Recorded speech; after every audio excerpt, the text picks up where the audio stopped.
குற்றாலத்தை உலக தரத்திலான சுற்றுலா மையமாக உருவாக்க அரசு பல்வேறு நடவடிக்கைகளை மேற்கொண்டு வருவதாக சுற்றுலாத்துறை அமைச்சர் ராஜேஷ்குமார் தெரிவித்தார்.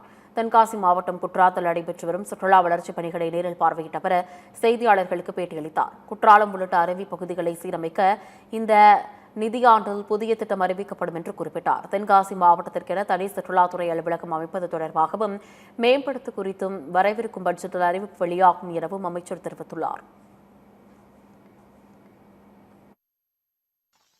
முக்கியமா சுற்றுலா பயணிகளுக்கு அவங்க ரொம்ப பார்த்து இங்க சந்தோஷப்பட்டு போனோம். தமிழ்நாட்டுல குற்றாலம் சொல்லக்கூடிய ஒரு பெரிய இயற்கை கொடுத்த ஒரு பெரிய வரம், எழில் கொஞ்சம் கூடிய ஒரு இடம். அந்த அளவுல பார்த்துட்டு போனோம். அதே மாதிரி அதுக்குதானே சொன்னேன், இப்ப பல லட்சம் மக்கள் போனா எந்த இடையூறும் இல்லாம வந்துட்டு போனோம். அதனால அதை என்ன பண்ணலாம்னு அந்த வணிக ஸ்தலங்களை எப்படி எப்படி பண்ணலாம், அதை பத்தி ஒரு விரிவான திட்ட அறிக்கை கேட்டிருக்கோம். அதாவது வரக்கூடிய நிதி ஆண்டுல ஒவ்வொரு மாவட்டத்தில் இருக்கக்கூடிய சுற்றுலா பகுதிகளை எப்படி மேம்படுத்தணும், அதை பத்தி ஒரு டிபிஆர் விரிவான திட்ட அறிக்கை கேட்டிருக்கோம்.